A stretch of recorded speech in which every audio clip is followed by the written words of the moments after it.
The 4S dealership quoted 1.3 million, but we can fix it for 200,000.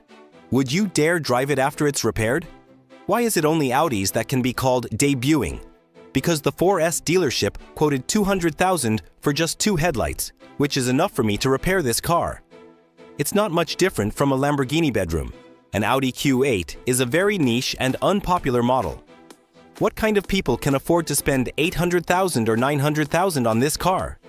These two cars are more than 3 million apart.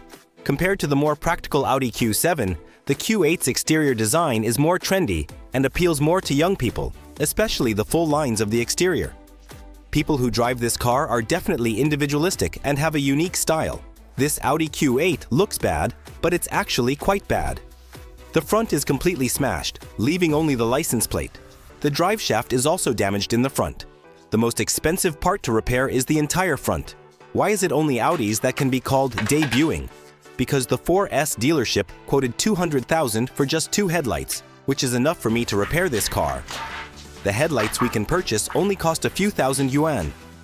The main difficulty in repairing this car lies in these 2 main beams.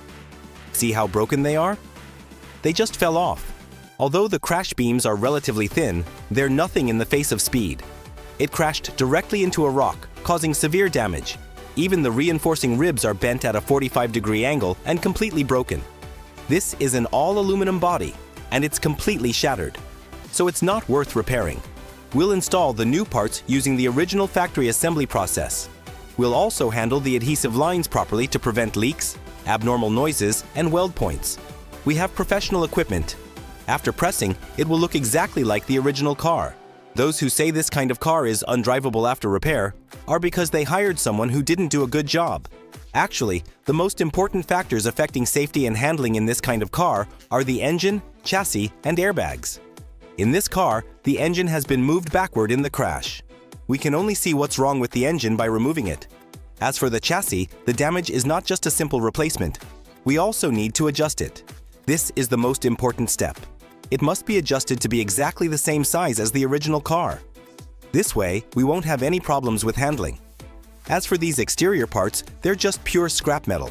A few $100s will suffice. Including this hood, a little over $1,000 is all it takes. We can just buy a new one and install it directly. We can fix the screws later, right? Now let's look at the interior. The balloons have already popped out. It's just a separate part. We only need to buy an original part and install it. It won't affect its secondary use. We haven't even had time to disassemble this Audi Q8 yet. We've already finished most of the parts in just one day. To provide customers with the highest cost effectiveness, we use some brand new original parts and some original salvaged parts. This ensures the best installation effect and, most importantly, saves customers a lot of money. The frame and shock absorber were removed from another car. They're all original black paint, so we don't need to repaint them. Our adhesive lines are exactly the same as the original. Aftermarket adhesive lines can't achieve the same effect as the original. It saved us a lot of effort and time, but the cost was a bit high. However, meeting the client's needs made it all worthwhile. Okay, let's get straight to the point and move on to practical application.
bodywork and painting of this Audi Q8 are now complete. Let's zoom in and take a closer look at some of the post-processing details. Repairing this car is simple, but restoring it to its original condition is not easy. We applied the sealant lines 10 times to achieve the best result. Now let's see what the original sealant lines look like. This is the original sealant application. Our sealant application is done naturally. There's no need to perfectly mimic the original. The original sealant application is also quite rough. Even our anti-corrosion wax. You see, the original was sprayed haphazardly everywhere. We sprayed it randomly too. After spraying, it should have a glossy finish, look natural, and that's fine. Our frame is welded and repaired according to original factory standards. All the screws and adhesive lines are made using Audi's special double-strand structural adhesive, 3-stage process. Even the screws are handled according to automotive manufacturing standards. The back of the frame's color is the original car's. The front is a matte finish, not a solid spray, so it's a bit whitish here, gradually turning black so you can't see the original car. Some areas are sprayed solidly and are black, while others are matted to match the original car's standards. To achieve the best effect, this is the original condition of the car. After the paint is applied, we use this paint thickness gauge to check the paint thickness. Here is the paint we applied afterward, over 30 millimeters. Now let's look at the back. This is the unpainted part. The original paint thickness is between 20 millimeters and 40 millimeters. Accident cars are not actually scary. As long as you repair them well, they will be fine if driven normally. There are no absolutes in the face of speed. Look at this Maybach. It's a new car that was crashed into like this. So, whether it's a repaired car or a new car, as long as it's crashed, there will be some problems. Let's go back to this car. As you can clearly see in the video, the two main beams have been We replaced it according to the original factory manufacturing standards. As for the exterior, you've seen many videos, right? We handle that very well. But what everyone is most concerned about now isn't just the exterior, but the internal details. Let's take a look at the internal details. Let's insert an endoscope and see what kind of effect we've achieved. Anti-corrosion, rust prevention, right? Whether it's cavity wax or paint, we've done it perfectly. Look, there are no flaws here. This is the original natural texture, no difference. We won't paint this car gray or distressed because the owner wants to drive it for 10 years. We want to bring back the feeling of when he first bought the car last year.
Don't forget to like, share, and subscribe, and hit the bell icon to stay updated with our latest videos.